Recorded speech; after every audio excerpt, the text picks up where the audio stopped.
महिलांची, बहिणींची, कष्टकऱ्यांची, पण ज्या पद्धतीचं आर्थिक अहवाल, आर्थिक पाहणी अहवाल जो महाराष्ट्राचा आलेला आहे की महाराष्ट्र कसा कर्जाच्या ओझ्याखाली तडफडतो आहे, महाराष्ट्राची आर्थिक परिस्थिती किती गंभीर आहे, त्याच्यामुळे आम्हाला एक चिंता आहे या राज्याच्या आर्थिक स्थितीची. पण राज्यकर्त्यांनी किंवा सत्ताधाऱ्यांनी मतं विकत घेण्यासाठी ज्या पद्धतीनं सरकारी तिजोरीचा वापर म्हणा किंवा गैरवापर केला तो इतक्या टोकाला गेलेला आहे की आता त्यांना मागे हटता येणार नाही. ज्या घोषणांवर तुम्ही मतं विकत घेतली त्या घोषणा तुम्हाला या अर्थसंकल्पात पूर्ण कराव्या लागतील, एवढंच मला म्हणायचं आहे. आज संसदेच्या अधिवेशनाचा दुसरा टप्पा सुरू होतो. विरोधकांचा अजेंडा नक्की काय असणार आहे? मणिपूर आहे, ट्रम्प यांनी ज्या पद्धतीने टॅरिफ वाढण्याची घोषणा केलेली आहे, दक्षिणेतील काही राज्य म्हणतात की हे तिन्ही विषय अत्यंत महत्वाचे आहेत. सर, तुम्ही डिटेलमध्ये एक्सप्लेन करा ना कोणते तीन मुद्दे. बघा, एक तर सगळ्यात मुद्दा आमच्यासाठी जो आहे तो म्हणजे ट्रम्प यांनी ज्या पद्धतीनं भारतीय पंतप्रधानांचा अपमान केला, जरी ते नरेंद्र मोदी असले तरी ज्या पद्धतीनं त्याने भारतीय पंतप्रधानांना व्हाईट हाऊसमध्ये अपमानित केलं, हा एक मुद्दा अत्यंत गंभीर आहे. हा अपमान नरेंद्र मोदीचा नसून या सार्वभौम देशाच्या पंतप्रधानाचा आहे. व्हाईट हाऊसमधली एक ॲडिशनल सेक्रेटरी प्रधानमंत्र्यांचं स्वागत करायला बाहेर येते आणि आमच्यापेक्षा जी लहान राष्ट्र आहेत त्यांच्यासाठी स्वतः डोनाल्ड ट्रम्प बाहेर येतात. हा आमच्या देशाचा अपमान आहे. आणि ज्या पद्धतीनं मोदी आणि ट्रम्प यांच्या पत्रकार परिषदेमध्ये भारताला अपमानित करण्यात आलं, भारतावर दबाव आणून टेरिफ कमी करण्यासाठी ची भाषा जे ट्रम्प करतायत, म्हणजे भारत हा अमेरिकेच्या दबावाखाली काम करतोय का? भारत हे गुलाम राष्ट्र झालंय का अमेरिकेचं? हे सुद्धा या देशाच्या जनतेच्या मनात शंका आहे, हा प्रश्न येईल. तामिळनाडूसारख्या राज्यामध्ये मुख्यमंत्री स्टॅलिन यांनी जे प्रश्न निर्माण केलेले आहेत सरकारच्या संदर्भात, मग डिलिमिटेशनचा विषय आहे, इतर काय विषय आहे, तो विषय डीएमकेचे लोक समोर आणतील. आणि सगळ्यात महत्वाचा विषय, ममता बॅनर्जी पश्चिम बंगालच्या मुख्यमंत्री, त्यांनी बोगस वोटर कार्ड लाखो जी पश्चिम बंगालमध्ये डुप्लिकेट वोटर कार्ड्स, बरं का, ज्याला ECIP आपण म्हणतो,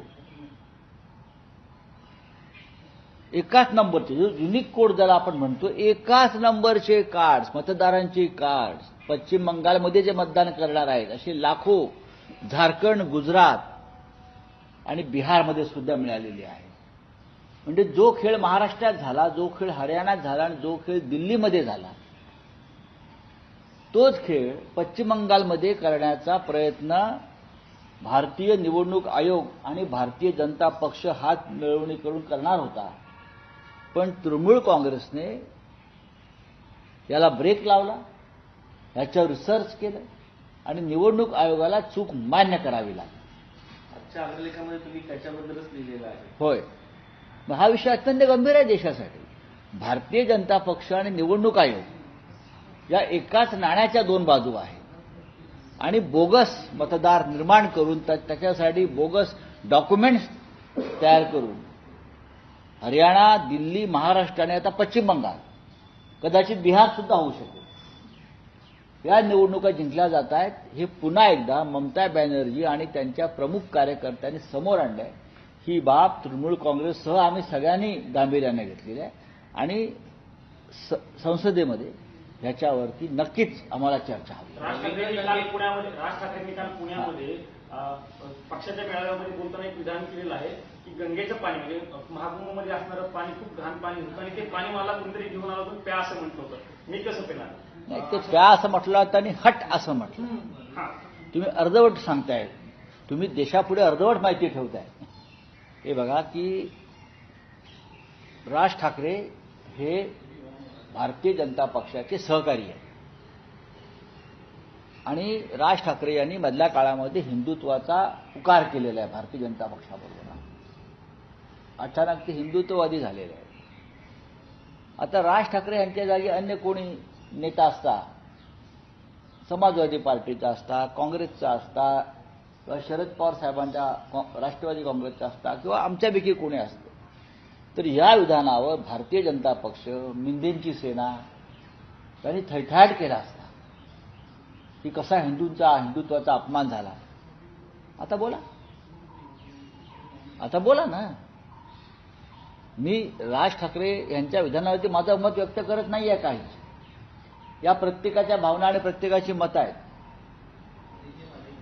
त्यांना वाटलं ते बोलले, पण हे दुसरं कोणी बोलले असते तर याच भारतीय जनता पक्षाच्या ढोंगी हिंदुत्ववाद्यांनी थैथयाट केला असता. विशेषतः आमच्यापैकी जर कोणी असतं, काँग्रेसचं कोणी असतं, तर एवढ्याला रस्त्यावरती येऊन आमचे निषेधाचे मोर्चे काढले असते.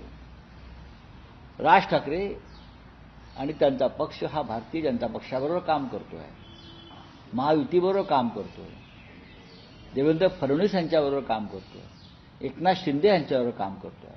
त्याच्यामुळे राज ठाकरे यांच्या मताशी कदाचित हे दोन्ही प्रमुख पक्ष जे आहेत भाजप हे सहमत असतील.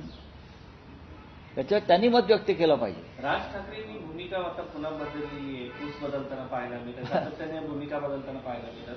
आता जरा पुरोगामी भूमिका घेतलेली आहे. याकडे कसं बघता तुम्ही? काय पुरोगामी भूमिका मी का पाहिलं नाही. महाराष्ट्र हा पुरोगामीच आहे. आम्ही सगळे हिंदुत्ववादी जरी असलो तरी आम्ही पुरोगामी आहोत. आमचं हिंदुत्व हे नकली किंवा ढोंगी किंवा धर्मांधता असलेलं हिंदुत्व नाही आहे. प्रबोधनकार ठाकरे, माननीय बाळासाहेब ठाकरे, बरं काही ह्यांनी जे हिंदुत्व दिलं ते पुरोगामी हिंदुत्वच आहे. त्याच्यामुळे कोणी पुरोगामी होण्याचं आता जर बोलत असेल तर महाराष्ट्र पुरोगामीच आहे ना. सर, बीडमध्ये आंदोलन और क्या है? रवींद्र दंगेकर हे काँग्रेसमधून आता शिंदे सेनेत दाखल होत आहेत, कसं पाहताय? त्यांना शुभेच्छा आहेत.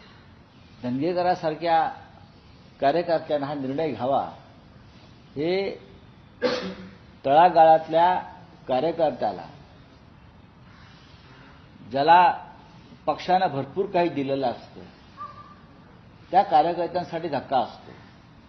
ते काही सत्तेवर असल्यावरच कामं होतात हा दावा चुकीचा आहे. दंगेकरांचं संपूर्ण राजकारण हे विरोधी पक्षात गेलं आणि विरोधी पक्षानंच आजचा दंगेकर निर्माण केला. एबीपी माझा, उघडा डोळे बघा नीट.